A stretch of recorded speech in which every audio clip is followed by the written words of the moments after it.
the head man over at City Kickboxing. He has a very busy weekend coming up on Saturday. Of course, his star pupil, Israel Adesanya, fighting in the main event, but he's got a couple other great fighters on the card as well. Without further ado, let us say hello to the one and only Eugene Bareman. Eugene, great to talk to you. Thank you so much for the time. It's nice to have you back on the show.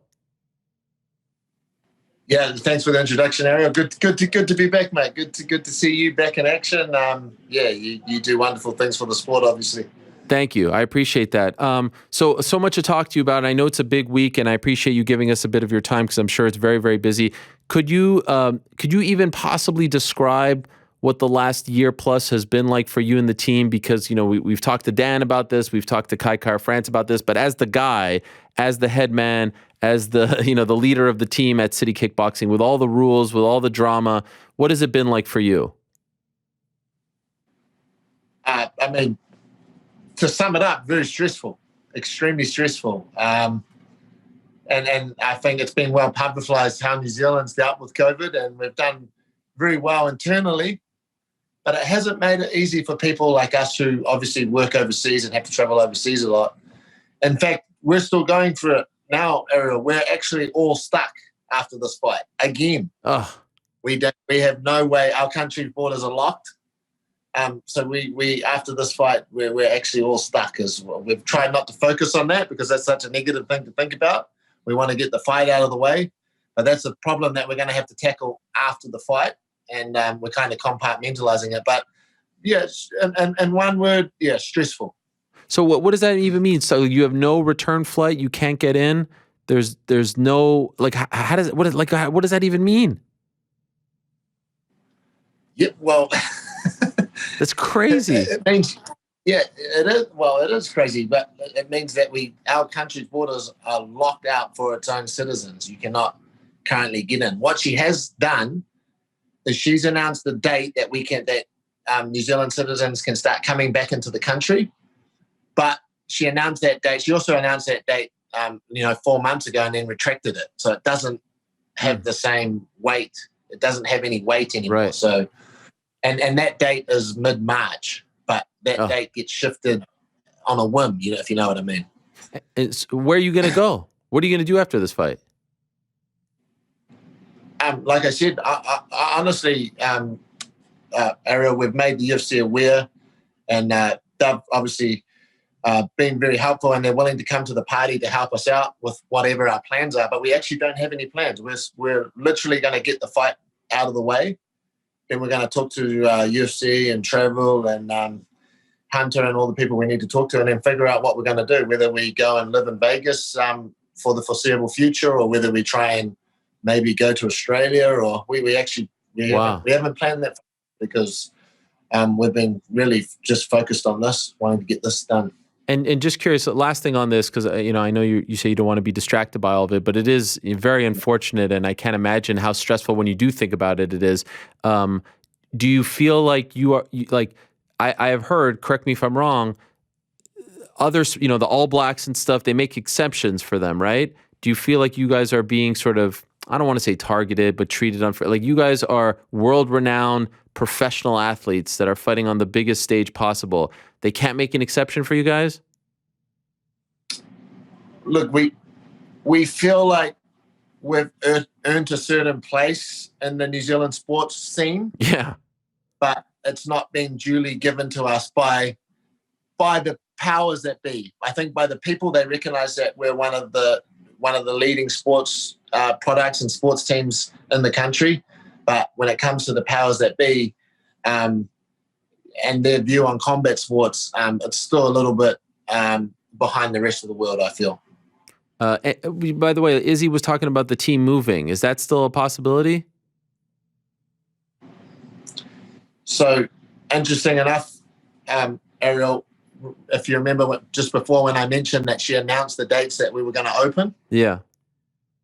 Well, what that essentially meant is we didn't need to move because we were able to move in and out of our country. Right. Then what actually happened, Omicron came along and she completely retracted those dates and took them away. So now we were stuck. We'd called off all our plans to move to America. We'd let everybody know that, no, we don't need to do that anymore. And then she retracted those dates. So then we were stuck again.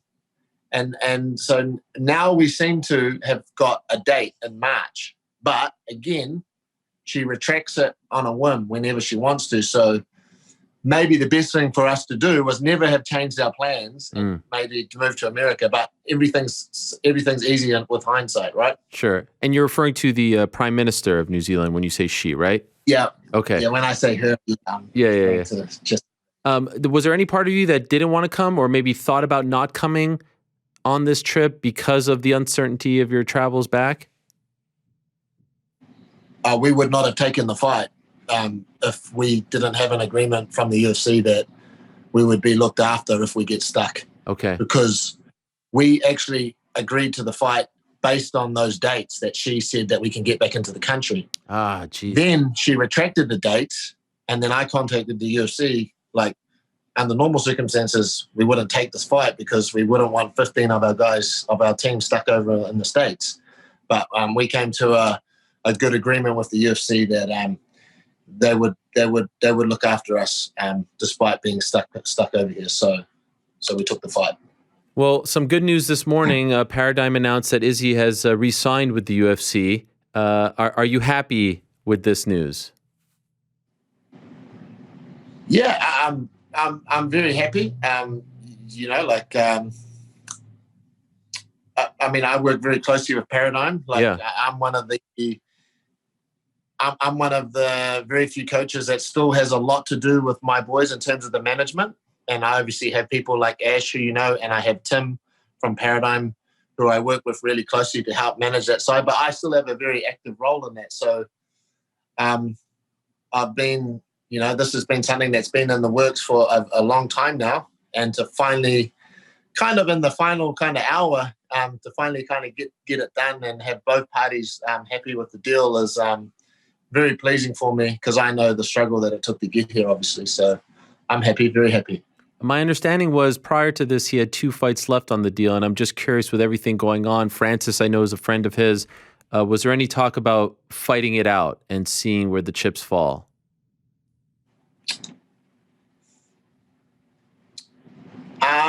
With 2 fights ago, we had multiple options that we were looking at. And then obviously it all depended on whether both parties could come up with a satisfactory deal. So, our other options didn't really need to be explored. We felt that we got something in front of us that was worth us taking. And like I said, Tim and Hunter and Dana and Mick and all the powers that be and myself and Ash, we did some good business this time around. Some very good business, I feel. Okay. Congratulations. Dare I ask how many fights is it for? Can I ask that, or is that? That's a good question for Tim. You'll have to get Tim. Okay, all right. I thought you were at the table. I thought you know. I'll deflect, but I'm going to deflect that to Tim. Fair enough. I had to try. So now let's get to the actual fight.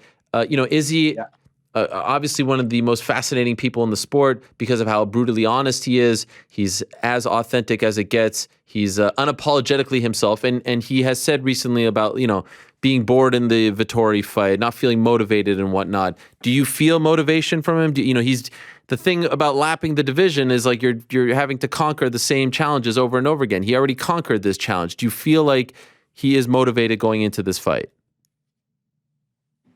Yeah, I think he's very motivated for this fight. We've as coaches and a team, we've pushed a certain theme, and we've really. One of the key words we've used is complacency, not being complacent. And we've also pushed that. We've pushed the truth about the matter. And the truth is that I think we managed to, get Robert out of there early before he had shown his full potential. I think everybody in the team, including Israel, knew that he has more to show than that. And that's what's kind of motivated him, that he knows that Robert's probably a better fighter than what he showed that night in Melbourne. And rematches are hard. Israel's been involved in a few rematches himself, and he knows that you always train twice as hard and you leave no stone unturned, and he knows that's what Robert's done. So it's in turn forced us to pretty much have the toughest camp that I've actually seen Israel have in all these years. Really? So I'm very pleased. And for this one, could he train at the gym full time, or was it the the at home stuff? Like, how restrictive were the measures in terms of not allowing him to be at the gym? Now we were good. We were down to 100 people Oh, in the gym, which is fine. Like that's obviously our professional team's only 30 or 40 guys, so the quality of our training was as high as it could be. okay. I saw on his YouTube channel, which is phenomenal. He did this interview. I believe it was with his brother who was conducting it, David. And he had said, like, hey, essentially, I'm paraphrasing, but like, there's a lot of talk that Robert is so much better, has improved so much since their first fight. And he's on this winning streak and he's a new man. He doesn't necessarily buy into that. He's not really seeing that. Do you see that, or do you agree with Izzy that this is a lot of maybe media talk that, Robert has improved tremendously since the first fight? Yeah, I think that's a narrative that's being pushed. I think there is improvement, but maybe not the degree of improvement that the media is kind of pushing. And I think that's what Israel's alluding to. But we definitely see improvement. But we obviously have 3 more fights to add to his body of work. And in those 3 fights, there's also, it's highlighted some of the previous weaknesses we already knew about, but there's some new vulnerabilities that we've seen in those 3 fights that we weren't particularly noticing or aware of in the previous body of work. So, yeah, we see the improvements, but we see other vulnerabilities in that body of work as well. So it goes both ways. When I spoke to Robert, he obviously alluded to the Jan Blachowicz fight, about that sort of being the blueprint. And I think it's I don't know if he's trying to work me or not when he says that, but I think it's an easier said than done thing. There were a lot of other elements that went into that fight. Do you expect, bottom line though, for him to try being the operative word, because again, easier said than done, wrestle, clinch, grapple, maybe not so much Robert's forte, if you will, or what we usually see out of him, but do you expect him to try and replicate some of the things that we saw in that Jan fight? I actually think that's a bit of a red herring from their team. I actually don't think they're going to do that. I think they understand the athlete that they have in front of them, and they understand Robert's attributes, and they're not the same as Jan's. And to simply transpose one blueprint from one particular fighter to another is that's a terrible approach. And I think that I have a lot of respect for their team. They're a very smart team. I don't expect them to do that. I think that's there to kind of throw us off, to be honest. I remember talking to Izzy right before the Jan fight, and he told this great story, and we didn't really know it at the time, about when he won in Abu Dhabi and he's in the back of the bus. He defeats Paulo Costa, and you kind of said to him, sort of as the Don, and he listens to everything that you said and respects it, like, we're 205, let's go for that belt. And he's like, all right. He didn't really expect it, but he's like, all right, we're going to do this. And again, sort of just paraphrasing the story, I'm curious, benefit of hindsight, do you regret this? Do you regret last year the move to 205? Do you wish that you hadn't done it? No, absolutely not. That was an opportunity there that's an opportunity that presented itself. And the only thing I would regret now is and Israel would regret too, is if we hadn't taken that opportunity. We would still be sitting here today thinking what could have been. At the end of the day, what benefit was there to not taking an undefeated record? Like, who cares about an undefeated record? Like, the biggest benefit now, in hindsight, is that Israel's a much better fighter because of that loss. And that sort of inevitably happens. That's a common theme in fighting. But, like, Israel was able to bounce back from that fight far better than what he had to if he had just won and carried on fighting Paulo Costa. It's essentially what gave him the motivation and the strength to push him to the next level against the Paulo Costa and against the Marvin Vettori and now against the Robert. So nothing bad came out of that fight in my opinion.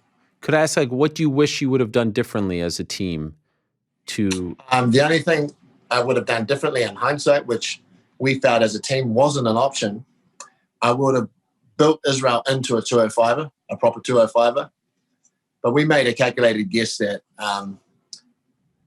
we could beat Jan Adel walking around middleweight weight. Mm. And we did that because we didn't want to put on muscle and then reduce Israel back down to middleweight, which we knew was always going to happen. Mm. And we also know the history of combat sports, the history of boxing, the people like Roy Jones Jr. who moved up and tried to come back down. And we know that that's always a drastic mistake in combat sports. So the only thing I would do different and the only thing I've taken note for the future is that if we went to 205, we'd build our body into a 205 fighter as opposed to a middleweight taking on a 205er. Is that something you would like to try to do one more time before it's all said and done? Like, is that in the back of your mind? We need to do this the right way the next time. Maybe not obviously next, but before his run is done, to go back up there one more time? Like, look, we set a goal, and the goals don't just disappear because you fail at them. Like, how many instances in history has there been a goal and no one's reached it the first time? Mm-hmm. So I believe it's still in Israel's heart and mind that he wants to, chase that next weight division up, and we'll take the lessons from the first attempt and we'll transpose them into the second attempt for sure. Is heavyweight still a goal too?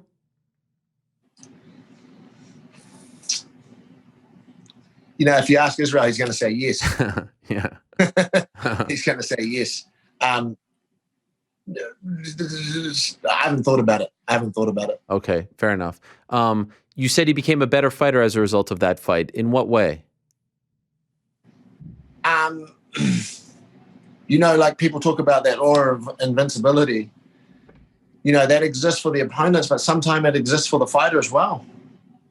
Sometimes they need a very big reality check to understand that there are vulnerabilities. They do have vulnerabilities, and there's no such thing as invincibility in the sport.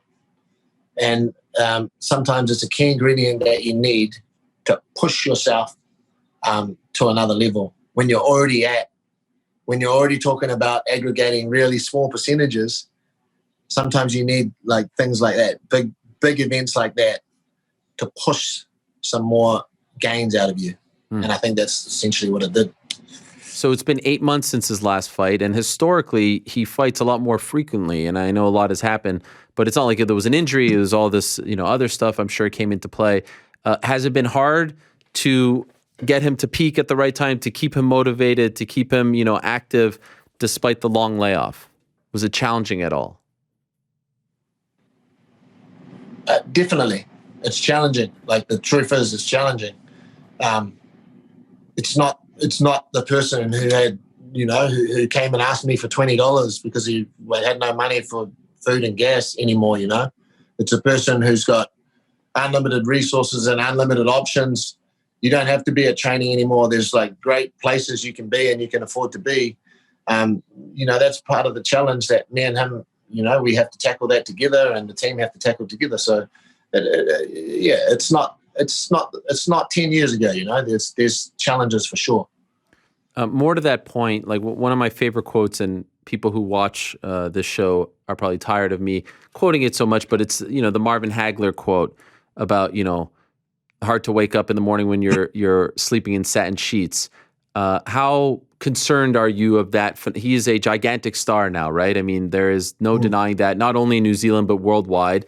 And of course, people have brought it up with Conor, and John Kavanagh himself has talked about it. And your relationship with Izzy reminds me a lot of John's relationship with Conor, just because you were there from the very beginning with him, and you guys are so close, and there's such a loyalty there. How concerned are you of this phenomenon? I'm always concerned, but I tell you what, we've tackled this problem well. Like, Israel has turned up to every single fight in the UFC. He has turned up in the most phenomenal and best shape that we could possibly get him. So, we are dealing with this, but we're dealing with it appropriately. We're dealing with it in the right manner. We are at the moment suppressing it, but it's always a constant worry. And now we've got a new deal, and now everything jumps up to the next level of scrutiny and the next level of stardom. It's going to be a continuing problem, but like I said, I believe in our relationship. I believe in my team. I believe in our culture that we've set, and I believe that's what's keeping Israel where he is. It's the culture of my team, and that the fact that you can't be a superstar in my team. You are like everybody else. You can be a superstar outside of the four walls of the gym, but when you come into the gym, you're just a scumbag like the rest of us. You know what I mean? Have you had to check him recently?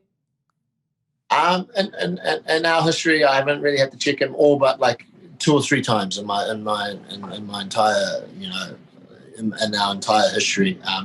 Like I said, the culture of the team, and also just Israel as a person, that takes care of a lot of it itself.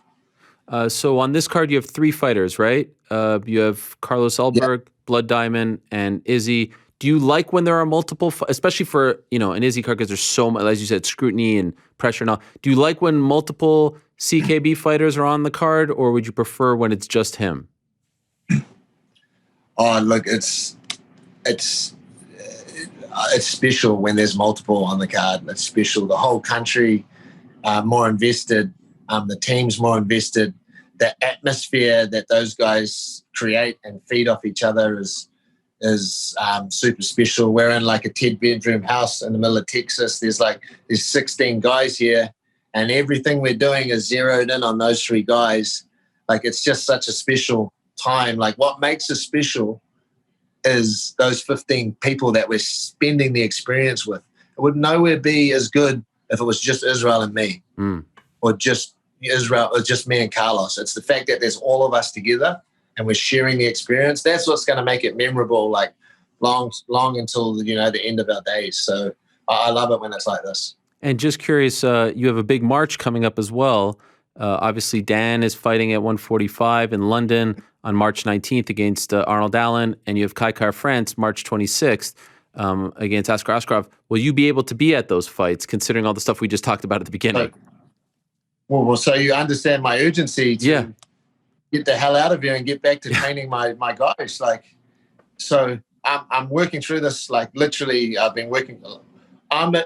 If I can't get the team back, I'm trying to find some sort of avenue back to New Zealand, either through the government or through one of the sporting organizations, or maybe I'm even looking at going through Australia, because Australia opens up a little bit earlier to New Zealanders than the rest of the world. So I desperately want to get back. I don't want to bask in the sunshine too much over here after the fights and stuff. I want to get back and because we've got some serious business going on back home, and that's where I need to be. So at the moment, I can't get back until really late into their fight camp. So I'm trying to work through that problem as we speak, pretty much.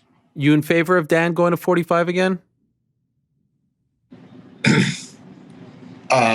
Look, the truth is, me and the coaches weren't in favor of it. I'm not sure if he said that, but he wanted to do a 45 move a few fights ago, and we expressed our concerns, and then even for this fight, we said, look, if you get the proper testing and you can prove to us that with all the new technology and all the new knowledge that we have around dieting and making weight, if you can prove to us that you can perform at 145, then we'll back you.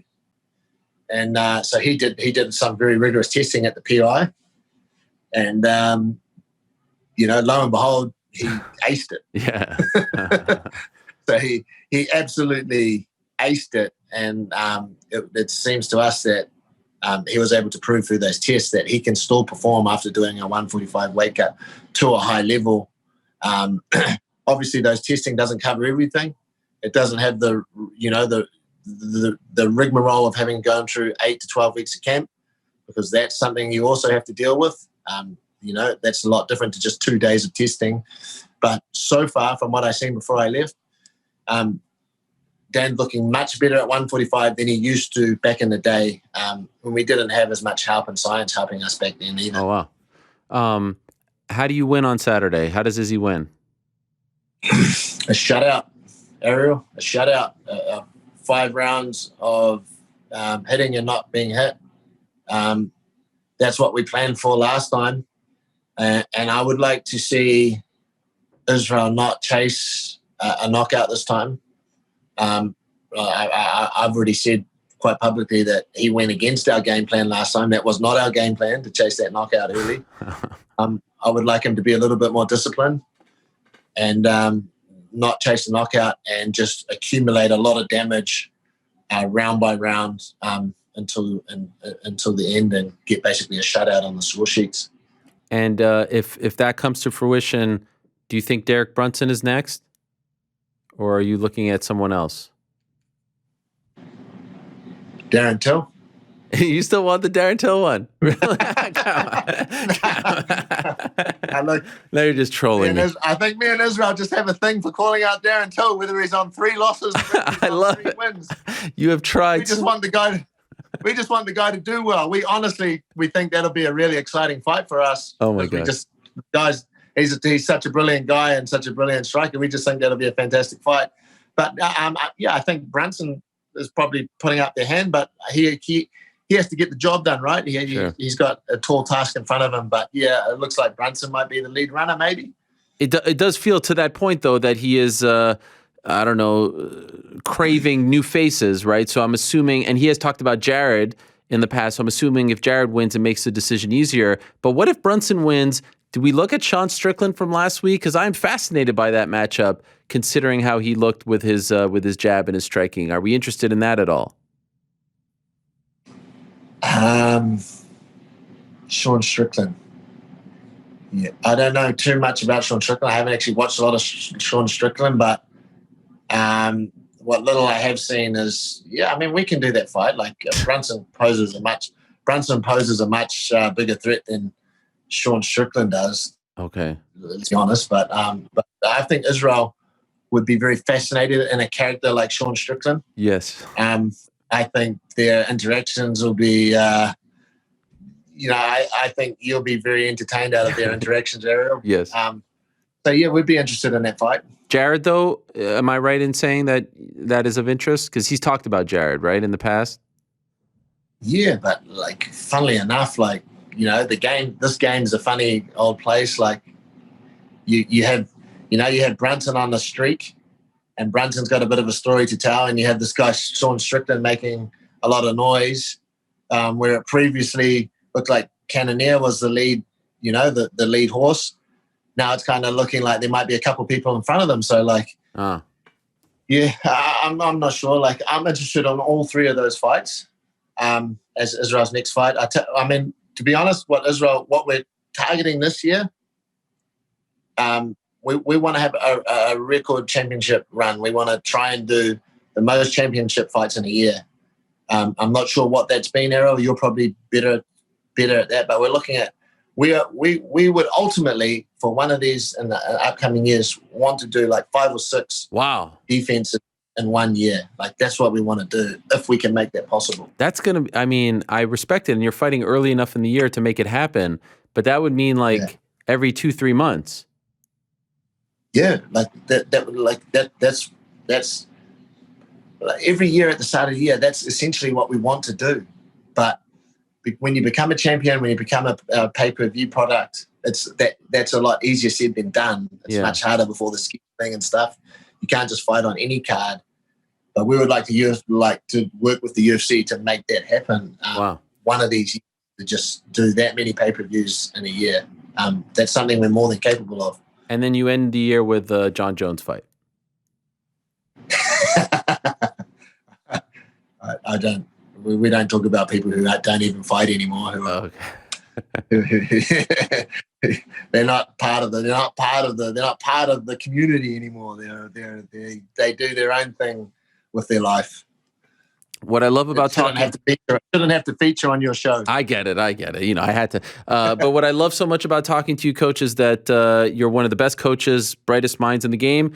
Also, you are brutally honest, and a lot of other coaches wouldn't speak as honestly as you have spoken to us today. So thank you for that. Congrats on the new deal. Good luck to you and the team on Saturday. Good luck to not only Izzy, but Carlos and the great Blood Diamond as well. What a tremendous, I can't stop saying that name. I love it so much. And congrats on all the success. And I'm sorry that you guys are going through all of this with the travel, but hopefully, those days are coming to an end and life will resume. So thank you. I really appreciate it. Thank you, sir. Thank you, Ariel. All Another right. great one. Thank you. Thanks so much. We'll talk to you soon. There he is, Coach Eugene Bareman, the head man over at CKB. What a great figure in our sport. And there are moments there where he's like contemplating the question and the answer, and I think he's going to say like something, I don't know, PC, and then he drops some amazing truth bombs on us.